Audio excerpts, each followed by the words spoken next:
Está começando agora mais um programa da série Tabelinha Veja Placar.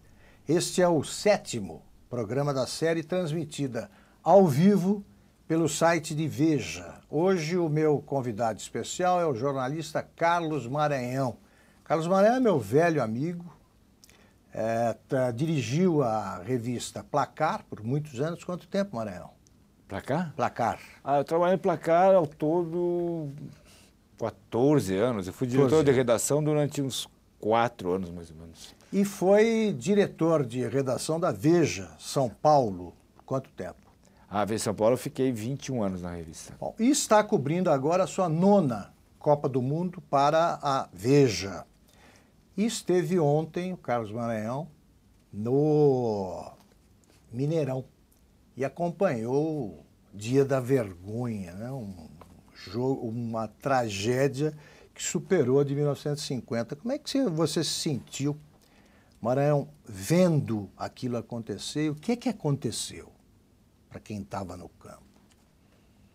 Eu gostaria de saber o que aconteceu. Ninguém sabe. Eu acho que isso aí vai ser uma questão que será debatida durante anos e anos, como o que aconteceu com o Ronaldo no final da Copa de 98. Teve convulsão, mas que houve, sintetizando, é que o time do Brasil se comportou como um sparring de lutador de boxe que entra no ringue para apanhar. O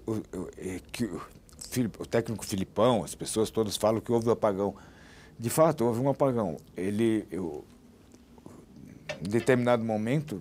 No começo foi melhor? Jogou bem no começo? Os primeiros 10 minutos foi um jogo aparentemente normal, que os times estavam se estudando, o Brasil não estava criando chance. Até o primeiro Mas gol. A partir do momento do primeiro gol da Alemanha, foi aos 11 minutos, se não me engano, Isso. do Thomas Müller, aí houve um choque. O time do Brasil apagou, ele ficou abobalhado. Começou a se ver que o time do Brasil não tinha um líder dentro do gramado, nem um líder, um comandante no banco. Porque o apagão afetou também o técnico. Claro, Filipão, a comissão técnica, digamos. Porque eu não sou absolutamente saudosista, mas eu gosto da história do futebol. E todo mundo sabe a história da final da Copa do Mundo de 58, na Suécia, que o Brasil tomou o primeiro gol, aos 4 minutos. Isso, e é bom lembrar o que houve. E quando tomou o gol, o Didi, que não era nem o capitão do time, o capitão era o Bellini, que ergueu a taça, mas que era um dos jogadores que exercia a liderança sobre os outros. Ele pegou a bola, colocou embaixo do braço e foi caminhando lentamente até o meio do gramado para dar nova saída. E no caminho, ele dizia para os companheiros, calma, calma, nós vamos encher de gols esses gringos. Exatamente. E o Brasil fez 5 gols. E ele ganhou por 5-2. Se eu não me engano, ele tinha 28 anos. Ele não era um cara de 30 e pouco, como precisava ter, não. Ele tinha a idade do Davi Luiz. Davi Luiz tem 28, mais ou menos. Mais ou Thiago menos. Silva e tal. Mais ou menos. Time do Brasil... Hoje não existe nenhum capaz de fazer isso. Não, o time do Brasil não Choram mostrou quem deve ser o líder da equipe brasileira? O capitão, antes de mais nada. Quem é o capitão do Brasil? Era o Thiago Silva. E, aliás, o Filipão, no início da Copa, disse que tinha mais de um capitão. Não é só ele, que o Davi Luiz também era capitão. Sobravam líderes, só que não se vê isso dentro do gramado. E o Thiago Silva, quando chegou um momento importantíssimo do Brasil, que foi o jogo contra o Chile, pelas oitavas de final, terminada a prorrogação, todo mundo viu, entre a prorrogação e o início da cobrança dos pênaltis, ele teve uma violentíssima crise emocional, com os nervos à flor da pele, começou a chorar e sentou na bola e disse que não iria cobrar pênalti, quer dizer, fugindo de sua responsabilidade, né? Quando um capitão faz isso, quer dizer, o exemplo vem de cima, né? Os capitaneados ficam órfãos. E aí, aquele momento, Augusto, eu acho que ficou claro o absoluto descontrole emocional da seleção brasileira com a choradeira, porque durante uma Copa do Mundo, eu acho que você chora em 2 momentos. Você chora se você é eliminado, acabou a Copa, agora... Aí é para chorar. E você chora quando você é campeão, no final, claro, de emoção, como acontece. Mas não, ali o time todo, começar pelo goleiro Júlio César, o capitão da equipe, o Thiago Silva, e vários outros jogadores, eles estavam chorando antes de cobrar os pênaltis. Tudo bem que o Brasil acabou ganhando nos pênaltis. Mas antes, os pênaltis eu nunca vi. Não, foram coisas inéditas.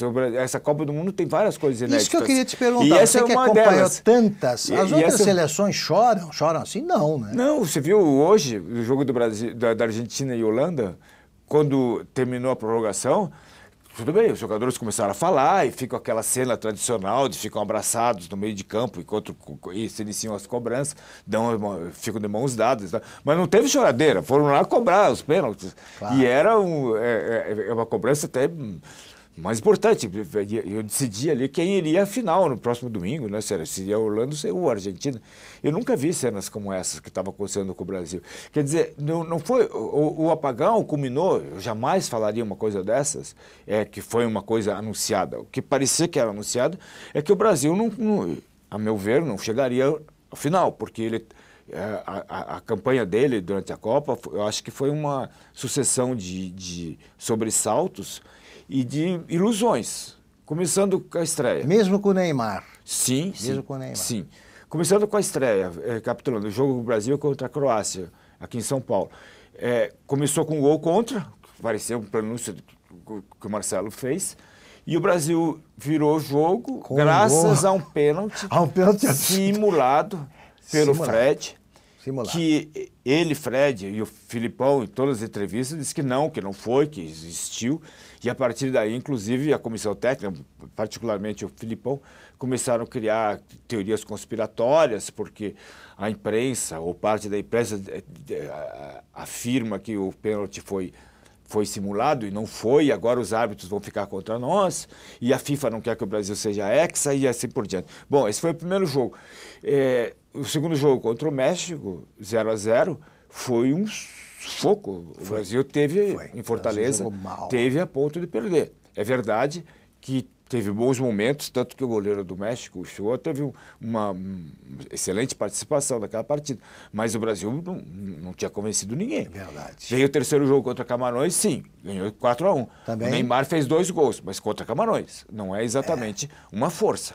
Aí, a todas as previsões, né, em relação à Copa do Mundo, estudando a tabela, qual seria o chamado caminho do Brasil? O Brasil pegaria o segundo do outro grupo, quase certamente, seria a Holanda ou a Espanha. Mas houve uma reversão, que foi o Chile, porque a Espanha foi uma decepção e caiu fora. Aí o segundo adversário do Brasil deveria sair do chamado Grupo da Morte, que tinha o Uruguai, a Inglaterra e a Itália, mas que foi a Costa Rica, o grande destaque. E em função disso aí, houve uma mudança na tabela e o Brasil pegou primeiro o Chile e depois a Colômbia, que foi uma das boas surpresas. As duas seleções jogaram uma boa Copa, evoluíram em relação aos últimos anos, mas não são uma potência do futebol. Claro. A primeira que o Brasil pegou foi a Alemanha.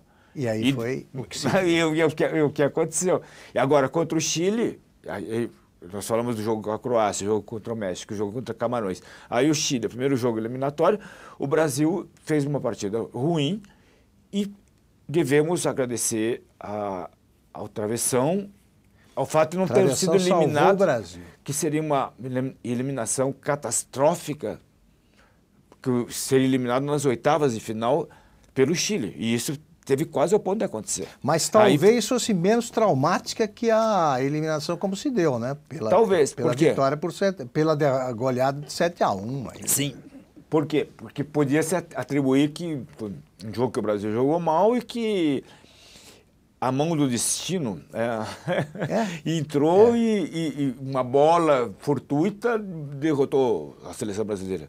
Contra a Colômbia, acho que o Brasil fez um bom primeiro tempo, mas no segundo jogou mal. Eu fiquei animado com o primeiro tempo. Mas no segundo tempo jogou mal,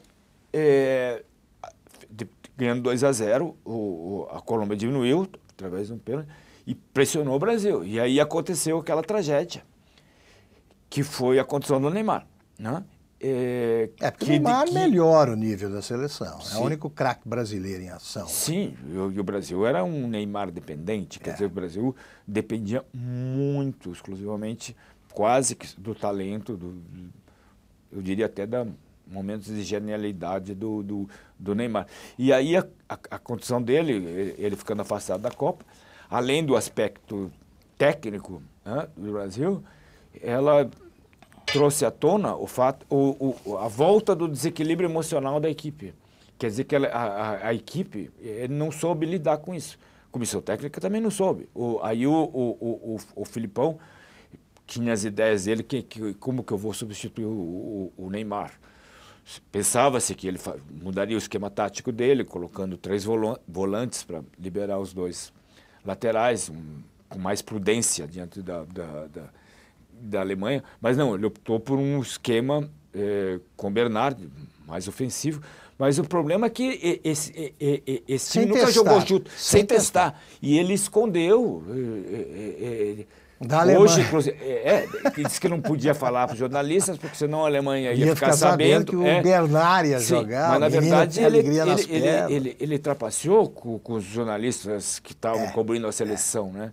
E essa relação tumultuada assim, da seleção brasileira, os jogadores e a comissão técnica com a imprensa, quer dizer, só entrevistas marcadas, cada dia vai um jogador ficar naquela mesa, a chamada zona mista com perguntas rápidas e respostas ensaiadas, não fala, o técnico fala quando ele é obrigado e vê-se todas as entrevistas do Filipão, ele visivelmente incomodado quando questionado com perguntas, que é a obrigação dos jornalistas, estão ali para perguntar, para ter informações.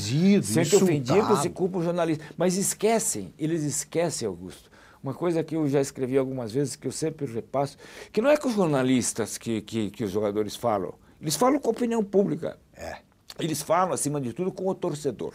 Isso. Eles, os grandes jogadores brasileiros, os milionários, as estrelas, as celebridades, eles devem seu prestígio, antes de mais nada, seu talento, sem dúvida nenhuma. Mas também ao torcedor que paga ingresso, que dá audiência para a televisão e, por causa disso, gira-se muito dinheiro em torno dos direitos de transmissão e compra os produtos que eles anunciam, não é? Perfeito. Eles têm... o torcedor. Então, você está falando, não é com o repórter aqui. É a mesmíssima dívida que tem os atores com os seus admiradores, exatamente, com o público, exatamente, claro. Exatamente. É como um ator que não dá autógrafo, fica bravo com um fã que se aproxima, é a mesma coisa. Agora, você tem até alguns jogadores muito simpáticos, como a começar pelo Davi Luiz. São exceções, mas normalmente eles estão se lixando para torcedor, de pedir autógrafos, essas coisas. Isso ficou evidente na entrevista coletiva aí dos integrantes da comissão técnica da seleção brasileira hoje. Porque o Filipão ficou bravo com os jornalistas. Um deles fez essa observação. Né? Essas observações que você estava aí, o negócio do Bernardo. Não, vocês também enganam a comissão, vocês se servem disso.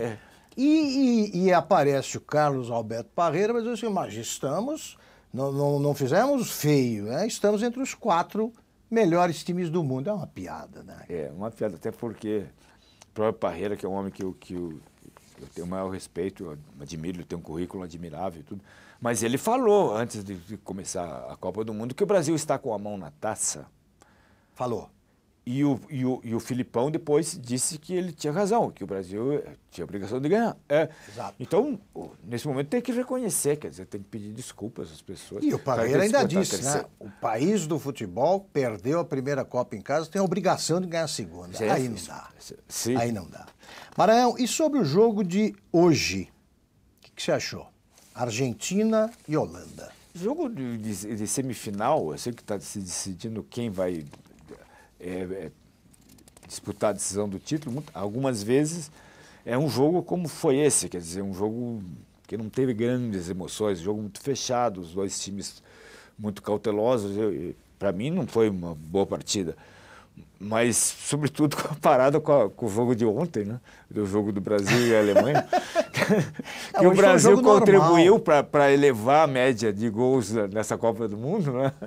Agora o jogo foi um jogo normal. Foi um jogo normal, com prorrogação, e sem choradeira, e com cobrança de pênaltis. E que, veja só, Augusto, e a Argentina vai à final, que podia ser com o Brasil, a tão sonhada a tão sonhada final entre Brasil e Argentina, caso o Brasil não Quer dizer, tivesse dado o vexame no A Mineirão. Argentina pode ser campeã pela terceira vez no Maracanã. No Maracanã, como o Uruguai foi. Não diante do Brasil, mas, de qualquer forma, a Argentina está à frente do Brasil. Aliás, e nós, brasileiros, torcedores, vamos ter que conviver com as gozações argentinas por muito tempo. O ex-presidente Lula acertou. Porque a única previsão que ele acertou nos últimos tempos, que em 2007, 30 de outubro de 2007, ele disse o seguinte: vamos fazer uma Copa para argentino nenhum botar defeito. Os argentinos estão felicíssimos. A festa começou com a derrota do Brasil contra a Alemanha, continuou hoje com a vitória do Itaquerão e pode chegar ao clímax domingo no Maracanã. No Maracanã. Sim. Aí é a Copa das Copas para os argentinos. E mesmo que a Argentina perca, ela terá sido vice-campeã, coisa que não Agora, Maranhão, você que está acompanhando o time do Brasil pela Copa, desde o começo da Copa, o que você prevê para o jogo contra a Holanda? O que você espera? Esse time é capaz de recuperar o equilíbrio emocional? É o mesmo grupo. Eu desejo que sim. Eu também. Eu torço que sim, mas, Augusto, infelizmente eu não tenho a menor certeza a respeito disso. Você não ficou muito seguro depois do que viu, não? Não, nem eu, nem ninguém, nem um torcedor. Né? O Brasil inteiro, quer dizer, as 60 mil pessoas estavam no Mineirão, mas a população brasileira toda, né? Hoje eu estava vendo na televisão pela manhã imagens das pessoas assistindo a catástrofe do Mineirão em Manaus, Fortaleza, Recife, Brasília, Porto Alegre, Curitiba, o Brasil inteiro. Eram as mesmas cenas, as pessoas nas fanfests, na rua ou em bares, pintadas com a camisa do Brasil e perplexas. A mesma expressão de perplexidade. A mesma expressão de perplexidade do Amazonas ao Rio Grande do Sul. Dos pampas aos seringais, como diziam antigamente. E eu vi mais ao Chuí, exatamente. E eu vi, as pessoas viram, alguns torcedores sendo entrevistados, no caso era uma mulher, no momento que o Brasil perdia por 2-0. Nossa, eu não estou acreditando, 2-0. Não, é 3. Durante a entrevista, e se a entrevista durasse mais um pouquinho, seria o quarto. Não, né? Eu acho muito doido, né, Maranhão? Porque as pessoas comentavam ontem pelo Facebook, Twitter, eu saí da sala para pegar uma cerveja, eu voltei, estava 1-0, eu voltei a dar 3. Sim. Nunca aconteceu, foram 4 gols em 6 minutos. Sim. Tá? Você nunca viu nada parecido, não. Você já viu times que assustavam. O Brasil, a Holanda de 74, ela parecia assustadora. Agora, você mesmo estava me lembrando que se eu fosse o Uruguai, eu morreria de medo com aquele jogo. Agora você está me lembrando que ela ganhou por 2-0. Na Copa 74? Sim. Sim. A Alemanha. A Alemanha, ontem parecia... No caso, a Holanda. Parecia uma Holanda multiplicada por 10. Parecia um carrossel maior, porque eles não paravam de entrar na área do porque Brasil. É como se estivesse jogando com um time de juvenis. Quer dizer, exato, você falou, é o sparring, né? É um sparring, que você tem, às vezes, o treinamento de um time profissional, está em outra cidade e não tem jogadores suficientes, aí convoca um time local, da segunda divisão, e acerta um jogo assim, olha, não vão dividir bola e tal, não é duro, é só para se exercitar, não marca e tal. Foi mais ou menos isso. Quer dizer, o primeiro gol da Alemanha é o Davi Luiz, que é um dos grandes jogadores, que estava sendo um dos grandes jogadores do Brasil. Ele não marcou o Thomas Miller. O Fernandinho, volante que entrou, ele perdeu 2 bolas e na sequência saíram gols da Alemanha. O Marcelo falhou em osso. A seleção brasileira ficou naqueles minutos de terror. De terror. Eu até escrevi, parecia...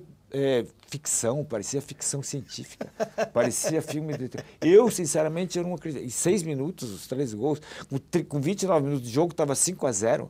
Isso não, é uma coisa que nunca aconteceu, num nível de seleção internacional como é do Brasil, um jogo entre Brasil e Alemanha, não estou falando jogar contra Bangladesh ou contra Honduras, o El Salvador, mas entre times, seleções de primeiro nível, não aconteceu nada sequer comparável. Eu acho que desde 1863, que foi o ano em que foram codificadas as regras do futebol, que oficialmente o futebol nasceu na Inglaterra. Em Copa do Mundo, então, que é uma competição de elite, não há precedente. Eu acompanhei pela TV não há nada. Esse pesadelo. A palavra mais usada em vários, por todos os narradores, era inacreditável. Inacreditável. Isso é inacreditável. Isso é inacreditável. Parecia pesadelo, que você precisava se beliscar. Será que é verdade? O mundo, o mundo não acreditou. Quer dizer, nós estávamos conversando antes com o Eurípides Alcântara, ele até lembrou isso aí, né?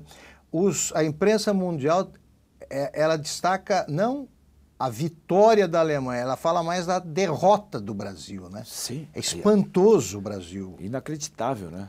Aliás, é engraçado, né, Mané? Os times, quando jogam em casa, crescem. A Suécia, que sofreu a maior goleada em casa, um time que foi anfitrião da Copa, que tinha sofrido a maior goleada até ontem. Na decisão contra o Era a Brasil. decisão de 58, 5-2. Mas foi um jogo digno, e a Suécia não era nenhuma potência futebolística. Cresciam. A Argentina ganhou o título em casa, em 78, que houve aquele jogo contra o Peru, né, que o goleiro do Peru foi 6-0, se não me engano, precisava ganhar por 4 gols de diferença. O Brasil, quer dizer, você acha que o tal fator campo, no caso da Copa no Brasil, é pior, não ajuda a seleção? Deveria ajudar, né? Porque... Todas, né? É que era um time sem maturidade, um time... Eu escrevi até na edição do iPad da Veja Placar, no final. O que você escreveu. Escrevi que é uma farsa de um time de mentira. É um time de mentira, não é de verdade. Imaginava-se que fosse, mas não existe. Não existe. Quer dizer, então os prognósticos não devem ser otimistas para sábado. A Holanda sempre foi um adversário difícil para o Brasil, né? A Holanda, eu tenho muita admiração pelo futebol holandês e lamento que ela nunca tenha sido campeã do mundo. Ela sempre chega no... Estranho às vezes, isso, né? Chega perto. Ela chega perto, chega para a decisão e perde. O Brasil jogou 4 vezes com a Holanda, se não me falha a memória. Jogou 74? Em 74, perdeu por 2-0, que ficou... e aí, por causa disso, foi disputar o 3º lugar, né? Depois de 74, na Copa de 94, nos Estados Unidos, quando foi campeão, pelas quartas de final, um jogo que parecia fácil, aquele famoso jogo que o Bebeto fez o gol, ficou embalando, assim, da comemoração. Como se fosse um bebê. Como se fosse o bebê que tinha nascido, o filho dele, estava 2-0, a Holanda rapidamente empatou o jogo, 2-2, e aí numa falta, o Branco aquele fez... gol do Branco. O Branco, que fez 3-2. Aliás, o Branco está... trabalhando como comentarista de televisão. Na Band? Na Band, Foi muito engraçado a transmissão ontem, aliás. Foi muito engraçado, porque enquanto termina Então, tivemos com a Holanda em 74, depois em 94, daí em 98 foi semifinal em Marselha. Isso. Que foi o jogo que foi empatado, foi para a prorrogação e o Brasil ganhou nos pênaltis. Ganhou nos pênaltis. Tafarel era o nosso Salvador. E depois, na última Copa, em 2010, que nós fomos eliminados nas quartas de final, num jogo que o Júlio César ficou marcado pela falha num dos gols da Holanda, e não só ele. Lembra-se do Felipe Melo, que o Dunga gostava muito dele, que absolutamente gladiador. Quinta categoria. Exatamente. Foi expulso e, como se dizia, enterrou o time, né? Então foram 4 vezes, né? O Brasil. O Brasil. E a Argentina já tem um retrospecto melhor com a Holanda, porque venceu a Holanda na final de 78. 78, em casa, foi contra a Holanda. Essa Copa que nos referimos. Isso. Agora, aí depois cruzou outras vezes com a Holanda. Eu estava falando ontem, eu estava achando graça na transmissão da Band, porque o Datena, que narrava... Ele que está narrando. Ele falava, Branco, você não quer narrar? Porque eu não aguento ver isso aqui. Quanto a Globo se preocupava em manter um clima menos desastroso, eles narraram o que estava sentindo, eles traduziram o que estava sentindo o torcedor, porque ele vai... Aliás, louve-se o comportamento da equipe da Alemanha, né? Que a Alemanha em nenhum momento ela menosprezou o Brasil, tentou dar pedalada, lençolzinho, humilhar. E nem jogou como quem estava jogando com um time destruído. Eles jogaram, tocaram a bola com grande dignidade e, felizmente, eu acho, se desinteressaram um pouco, porque a partida, evidentemente, estava ganha desde o primeiro tempo, da metade, porque se eles forçassem, acho que eles fariam mais gols. Como dizia o Datena, assim, graças a Deus não fizeram isso. Sim. O 8º gol quase saiu. Agora, daí ficaria aquela coisa de pelada, né? 5 vira, 5 vira, 10 acaba. 10 acaba. Já pensou passar de chegar a 2 dígitos, como dizem os caras? Poderia, em poderia ter chegado, mas felizmente. Pois bem, agora, imagina a gente fica agradecendo que foi só 7. Que contra a Holanda não se repita um desastre, né? É a última impressão. Agora, o que você tá esperando de Alemanha e Argentina? Eles também têm um histórico interessante, né? Acho que vai ser um belíssimo jogo. Na final da Copa de 86, a Argentina foi... Argentina do Maradona. Do Maradona foi campeã. A Copa de 86 foi disputada na Cidade do México. Cidade do México. Sim. Em 1990, final na Cidade do México, né? Em 1990, a Copa da Itália, né? Sim. A Alemanha foi campeã. O que você espera? Foi invertido, exatamente. O que você espera? A Alemanha que tinha um Matthaus, grande equipe. Eu acho que vai ser um belíssimo jogo. Eu acho que são 2 escolas de futebol, 2 grandes seleções que tiveram alguns altos e baixos nessa Copa, mas que, em geral, se destacaram. A Argentina ganhando as partidas sempre com um gol de diferença, mas sendo eficaz, até conseguindo um gol no último minuto da prorrogação, como no jogo contra a Suíça, né? Foi por 1-0. E a Alemanha que começou a Copa com uma goleada de 4-0 contra Portugal, né? Portugal que vinha com o Cristiano Ronaldo. Então. Depois teve um tropeço, empatou com Gana, teve dificuldades com a Argélia, ganhou dos Estados Unidos por 1-0, mas sempre com futebol muito pragmático, muito eficiente. 1-0 com a França, né? Isso. Aí, finalmente 1-0 com a França, um jogo difícil também. A França é uma equipe forte, né? Forte. Sabe? E até que, digamos, desencantou justamente contra nós. Né? Exatamente. No jogo mais inacreditável da história do futebol. Sobrou para o Brasil. Um jogo que para nós foi uma humilhação. A propósito, né, nas outras Copas, você se lembra de alguma Copa com tanta prorrogação e cobrança de pênalti? Não sei, teria que pesquisar.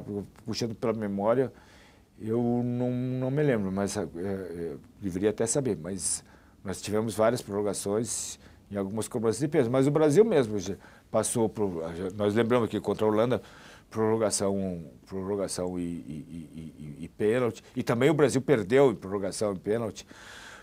Essa Copa de 86 no México contra a França, né? É um jogo triste. Nós temos um vídeo sobre pênaltis na Copa do Mundo que é interessante.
Você gosta de jogo decidido em cobrança de pênalti? Não, não é. Não, eu não gosto. Prefiro que o jogo seja decidido no tempo normal. É. Mas, infelizmente, tem algum critério para você apontar um vencedor quando é uma partida eliminatória, né?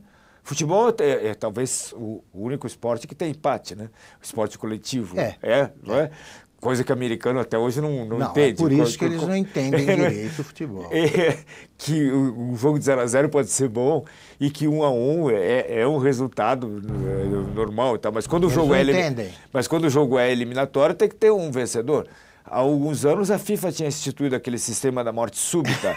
Ou seja, na prorrogação, quem fazia o gol era declarado vencedor. Mas foi deixado de lado e voltaram. Pouco tempo isso aí. Não sei quanto tempo durou. Né? O Brasil, inclusive, foi vítima da morte súbita nos Jogos Olímpicos de 96,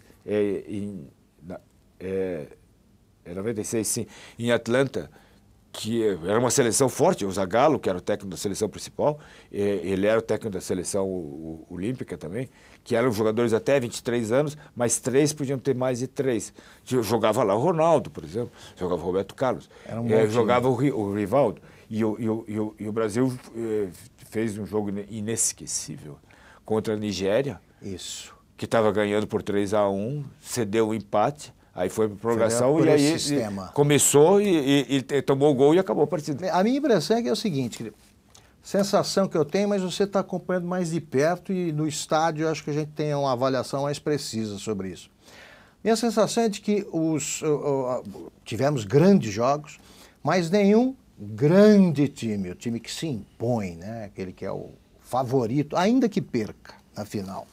Essa sensação é procedente, ela faz sentido? Ou você vê um time muito superior aos demais? Não teve. Teve um determinado momento no início da Copa que parecia que a Holanda era esse time. Pela vitória categórica que conseguiu contra a Espanha, e parecia que a Holanda ia ser. Mas não foi, tanto que não vai à final. A Alemanha, eu gosto muito do futebol da Alemanha, eu acho que está se destacando. A Argentina está fazendo a Copa que... Essa é a Copa das Copas. É a Copa das Copas da Argentina, né? Mas realmente, um se destacando mais do que os outros, como a própria Holanda, por exemplo, na Copa 74, que parecia que era favorita absoluta, que estava... Isso. Não, isso não tem. Ou o Brasil, no Campeonato Mundial de 70, que desde o início se destacou como um time que estava acima dos outros, ou mesmo, às vezes, da reversão de expectativa. Em 82, a seleção brasileira era melhor e perdeu. Por isso que eu ressalvei que não é necessariamente o campeão, mas é o time que se destaca. E aí, às vezes, fica no meio do caminho. Agora, o que nós tivemos na Copa, eu acho, foram 3 gratíssimas surpresas, né, que foram a Costa Rica, o Chile e a Colômbia. Bons times, né? Muito bons times, nos quais não se apostava, sobretudo a Costa Rica, que era o grande azarão, estava num grupo chamado Grupo da Morte, com 3 campeões mundiais, Uruguai, Itália... E foi o primeiro colocado. Exatamente, o Uruguai, Itália e Inglaterra, e só perdeu, só caiu fora da Copa nos pênaltis contra a Holanda, né? Que a Holanda, o técnico até trocou o goleiro. Tá? A Costa Rica, eu acho que foi um país sem tradição no futebol, tal, foi realmente empolgante. O Chile também, que evoluiu muito em relação aos últimos anos, com um ótimo treinador, deu um susto no Brasil, quase que nos elimina. E a Colômbia, que jogou um belo futebol e que, a meu ver, trouxe um dos grandes destaques dessa Copa, que é o jogador, o James Rodrigues. Né? Todo mundo apostava quais seriam as estrelas da Copa, estava se esperando. A propósito, eu queria te perguntar, quais jogadores, além do James Rodrigues, te impressionaram nessa Copa mais fortemente? Mesmo que você já conhecesse. Muitos. Quem jogou bem? Os craques da Copa. O Robben da Holanda, no primeiro jogo o Van Persie também da Holanda, mas depois ele caiu muito, foi caindo do decorrer da Copa. E o Messi, porque mesmo que o Messi não tenha feito partidas assombrosas, ele é um jogador que passa às vezes 80 minutos, você não está jogando, e de repente, ele, numa jogada genial, ele decide partidas. É o que ele tem feito. Sim. Não sei, imagino que ele possa fazer isso na final. Infelizmente, como o Neymar, ele praticamente joga sozinho. Ele conversava, digamos assim, futebolisticamente dentro do campo, com o Di Maria, que se machucou, que não se sabe, inclusive, se ele vai poder jogar a final. O que fez com que nenhum time ficasse com 2 craques em campo, né? Cracaços mesmo. Super craques, assim, no nível desses Neymar e mais um. Cristiano tem. Ronaldo e mais um. Messi não mais tem. um.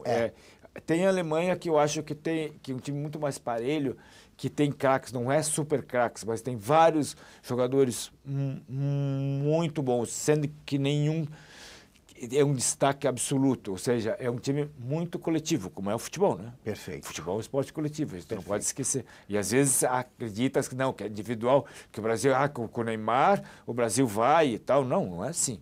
Não é assim. E quando o Brasil foi campeão do mundo, nós tínhamos não um jogador só. E esquema, padrão de jogo, esquema que tático. Não temos. Que não tivemos até o momento, né? Maranhão, foi um prazer enorme conversar com você, que eu sei que você conhece profundamente o futebol aí. Gostei muito da conversa. Muito obrigado, eu não conheço profundamente futebol. Eu tenho uma certa experiência, eu jamais seria capaz de jogar futebol. Eu gosto de história de futebol, eu gosto das emoções do futebol. Eu gosto de Copa do Mundo e eu sou jornalista, tenho que ser isento, mas eu sou um torcedor do bom futebol e torcedor da seleção brasileira. Merecia como jornalista, mas não merecia como torcedor estar no Mineirão. Não. Um torcedor hoje que se sentiu, gostaria de dizer a você, para encerrar, que eu me senti envergonhado. Subscrevo o que você disse, envergonhado, essa sensação. Eu saí Não fiquei triste, fiquei envergonhado. Não foi tristeza. Eu saí do Mineirão me sentindo humilhado. Aqui termina o sétimo programa da série Tabelinha Veja Placar. Nós voltaremos no sábado, depois de Brasil e Holanda. Muito obrigado a você que nos acompanhou até agora e até lá.